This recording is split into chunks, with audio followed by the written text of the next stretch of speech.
এদিকে আবির রুমে এসে ব্যালকনিতে পায়চারি করতে লাগলো। বাইরে এখনও বৃষ্টি হচ্ছে। মাঝে মাঝে কিছুক্ষণ বিরতি নেয় আর ভারী বর্ষণ শুরু হয়।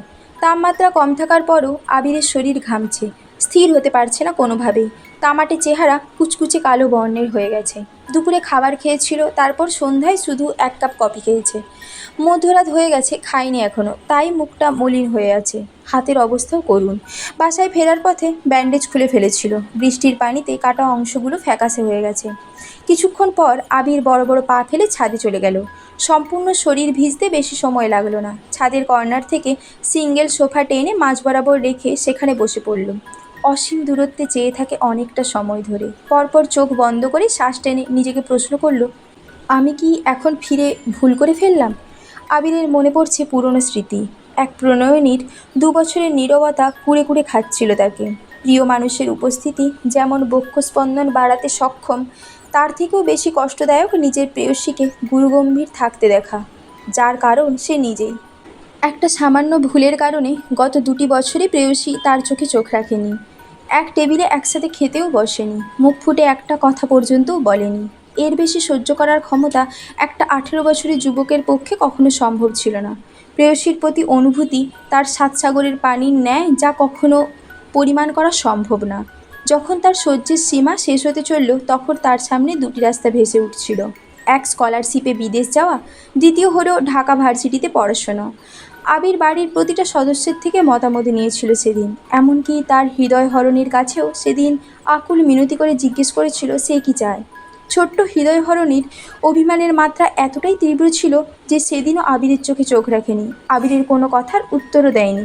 2 বছর যে ললনার অভিমান ভাঙাতে অক্ষম, সেই ললনার অভিমান কয়েক মাসে ভাঙানো সম্ভব ছিল না।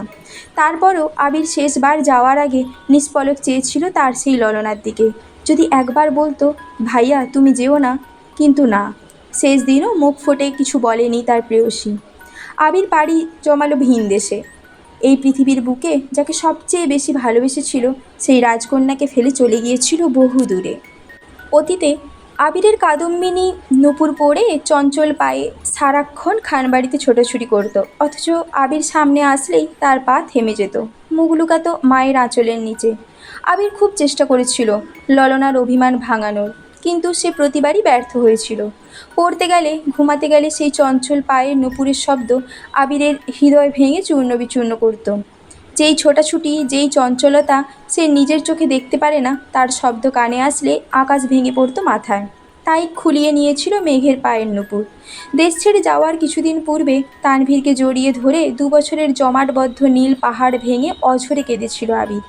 বোধশক্তি হওয়ার পর সেটাই ছিল আবিরের প্রথম কান্না। লোকে বলে পুরুষ মানুষের কাঁদা নিষেধ, কান্না এলেও কাঁদা যাবে না, চাপিয়ে রাখতে হবে তা মনের গহীনে। কিন্তু যখন জীবনের সবচেয়ে মূল্যবান জিনিসটা হারিয়ে যায়, বা নিজের থেকেও প্রিয় ব্যক্তির সাথে দূরত্ব বেড়ে যায়, তখন পুরুষ মানুষ চাইলেও নিজেকে শক্ত রেখে অনুভূতি চেপে থাকতে পারে না।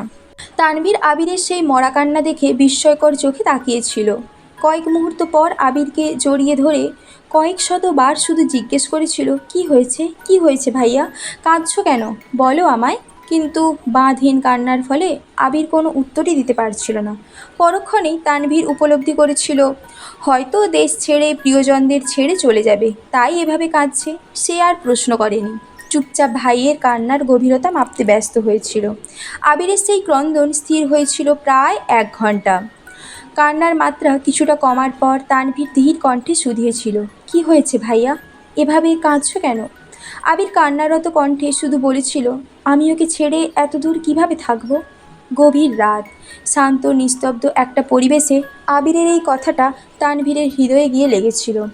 তানভীরের বয়স তখন সবেমাত্র 16তে পড়েছে। এত কিছু না বুঝলেও ভাইয়ের কথাটার মানে সে স্পষ্ট বুঝতে পেরেছিল। তানভীর ছোট্ট করে প্রশ্ন করেছিল, কে সে? আবির তখনও অঝরে কেঁদেই চলেছে। গলা খাকারি দিয়ে ছোট্ট করে বলেছিল, মেঘ। তানভীর বিমোহিত নয়নে তাকিয়েছিল বেশ খানিকক্ষণ। তারপর ভাইকে শান্ত করে ছাদের ফ্লোরে বসে আবিরের অব্যক্ত প্রেমানুভূতি শুনেছিল। তানভীরের কাঁধে ছিল গুরু দায়িত্ব। একদিকে মায়ের পেটের বোন, অন্যদিকে চাচাতো ভাইয়ের নির্মল কান্না।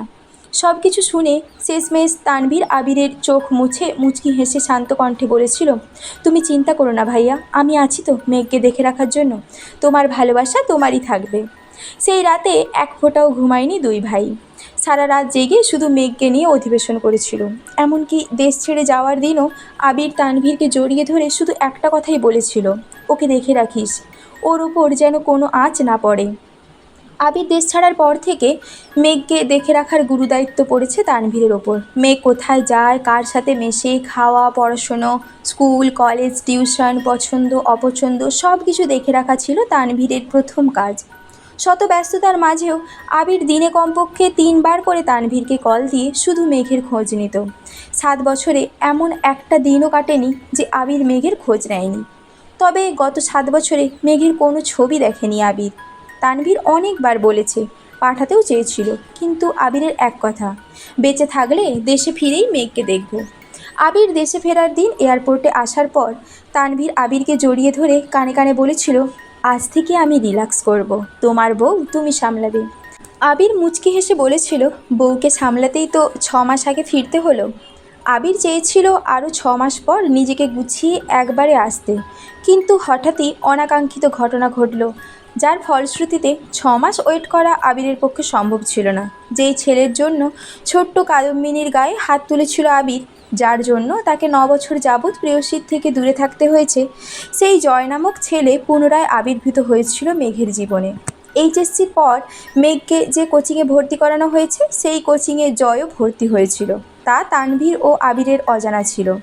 জয় মেঘকে দেখার পর থেকে খুব চেষ্টা করেছিল কথা বলার জন্য, কিন্তু কোনোভাবেই সুযোগ হইতেছিল না। কোচিং থেকে আবিরকে তা জানানোর পর ছেলের ব্যাচ টাইম চেঞ্জ করে দিতে বলেছিল আবির। তারপরও তানভীর কয়েকদিন মেঘকে কোচিংয়ে দিয়ে আসছে এবং নিয়ে আসছে, কিন্তু তাতেও কোনো লাভ হয়নি। ওই ছেলে মেঘের ব্যাচ টাইমের আগে পরে কোচিংয়ের সামনে দাঁড়িয়ে থাকতো। আবির তানভীরকে ওই ছেলে সম্পর্কে খোঁজ নিতে বলে। দিন শেষে জানতে পারে ওই ছেলেই ছোট্টবেলার সেই জয়। এটা জানা মাত্র আবিরের মাথায় রক্ত উঠে গেছিল। ইমার্জেন্সি ভিসা ম্যানেজ করে দেশে ফিরেছে। দেশে ফিরেই 9 বছরের রাগ, ক্রোধ, আক্রোশ সবটা ঢেলে জয়কে পিটিয়েছিল আবির। বর্তমানে তানভীর ঘণ্টাখানেক মেঘের মাথায় জলপট্টি দিয়েছে, কিন্তু জ্বর যেন কোনোভাবেই কমছে না। হালিমা খান ঘুমিয়ে পড়েছিলেন। হঠাৎ সজাগ হয়ে তানভীরকে জলপট্টি দিতে দেখে উদ্বিগ্ন কণ্ঠে জিজ্ঞেস করলেন, কী রে, তুই এখনও এখানে? সেই কখন এসেছিস, খাবি না? তানভীর ছোট্ট করে বলল, খিদে নেই। হালিমা খান পুনরায় বললেন, আবিরও মনে হয় খায়নি, দুই ভাই মিলে খেতে যা। তৎক্ষণাৎ আবিরের কথা মনে পড়ল তানভীরের। বিড়বিড় করে বলল, এই রে, ভাইয়া কোথায় আছে? সঙ্গে সঙ্গে বসা থেকে উঠে দাঁড়ালো। স্বাভাবিক কণ্ঠে মাকে বলল, আম্মু একটু পরপর বনুর জ্বরটা চেক করো, সমস্যা মনে হলে আমায় ডেকো। কোনো রকমে কথাগুলো বলে স্পিডে বের হয়ে মেঘের রুম থেকে এক ছুটে চলে গেল আবিরের রুমে। কিন্তু আবির রুমের কোথাও নেই, ব্যালকনিতেও নেই। তানভীর রুম থেকে বের হয়ে করিডোর থেকে নিচে দেখল, নিচেও আবির নেই।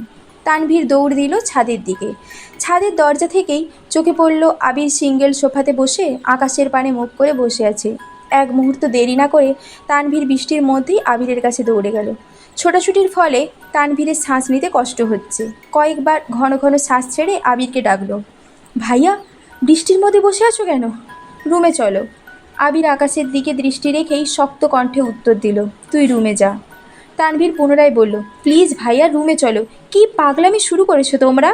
আবির ক্রন্দিত কণ্ঠে জবাব দিল, আমার জন্য মেঘের আজ এই অবস্থা, আমার মরে যাওয়াই উচিত। আবিরের আবিদিত কথায় তানভীরের প্রচণ্ড রাগ হলো। রাগে ফুঁসতে ফুঁসতে বলল, তোমাদের মরতে হবে না, আমিই মরে যাই, তাতে তোমাদের শান্তি হবে। আবির ধমকের স্বরে বলল, তানভীর